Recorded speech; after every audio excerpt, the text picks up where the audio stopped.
আসসালামু আলাইকুম। নোংগুলো অনুসন্ধানে আজ এসেছি খিলগাঁও বাসব খাল নিয়ে। খিলগাঁও বাসব খালটি একটা ঐতিহ্যবাহী খাল ছিল, ভ্রাম্যমাণ একটা খাল ছিল। এখন ময়লা পয়ঃবর্জ্য পানির একটা ড্রেন হিসাবে এখন বর্তমানে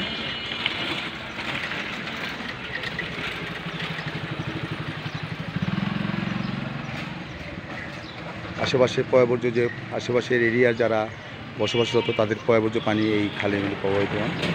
এই খালটি একসময় খুব প্রবহমান খাল ছিল এবং অনেকে মাছ ধরতো, গোসল করতো। এখন আমরা চলে এসেছি ইস্টার্ন হাউজিংয়ের যে হাউজিং প্রকল্প ছায়াবীথির ঠিক প্রজেক্টের মুখে। সেই খালের অবস্থান বর্তমান চিত্র, যত ময়লা আবর্জনার বাগারে পরিণত করেছে, তাকে বক্স কালভার্ট করে এটার উপর দিয়ে রাস্তা করেছে ইস্টার্ন হাউজিংয়ের যে ছায়াবীথি যে প্রকল্প বাসবের মধ্যে যেটা হাউজিং প্রকল্প, সেটা তারা এই হাউজিং কোম্পানি এই খালের খাল অস্তিত্ব বিলীন করার দায়ী আমি মনে করি। সেই অবস্থা, ওই যে বক্স কালভার্ট করে এখানে রাস্তা, ঠিক খালের উপর দিয়ে রাস্তা।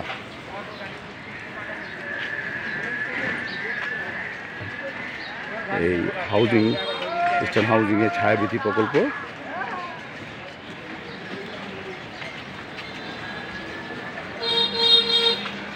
এই খালের উপর রাস্তা বক্স কালভার্ট করে ইস্টার্ন হাউজিং খালের উপর রাস্তা করে ফেলছে তাদের সুবিধার্থে, হাউজিং প্রকল্পের সুবিধার্থে। আমরা একটা খালকে গলা টিপে হত্যা করলাম। এই হাউজিং কোম্পানিগুলি অপরিকল্পিতভাবে খালকে ধ্বংস করার একটি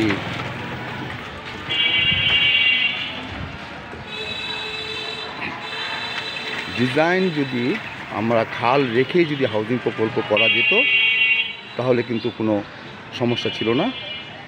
আমরা কিন্তু খালকে সুরক্ষা রেখেই আমরা বিভিন্ন হাউজিং কোম্পানি হাউজিং নগরায়ন একটি ভালো দিক, কিন্তু খালকে ধ্বংস করে নগরায়ন এটা কোনোভাবে মেনে নেওয়া যায় না। এটা হাউজিং প্রকল্প ইস্টার্ন ছায়াবীথি যে প্রকল্প বাসাবতে, এই প্রকল্পতে আমরা এখানে আছি। এই রাস্তার বক্স কালভার্ট করে এই খালটিকে ধ্বংস করার মূল হচ্ছিল এই ইস্টার্ন হাউজিংয়ের ছায়াবীথি প্রকল্প। এই রাস্তাটি পুরোটাই খালের উপর বক্স কালভার্ট করে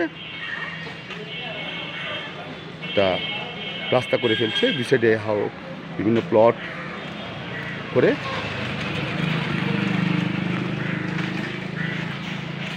সেই বাসাবো খাল এখন বর্তমানে রাস্তা। এটা আমরা ইস্টার্ন হাউজিংয়ের ছায়াবীথি প্রকল্পের মধ্যে এসেছি বাসাবোতে। ধন্যবাদ, ভালো থাকবেন, নোংরের পাশে থাকবেন। আসসালামু আলাইকুম।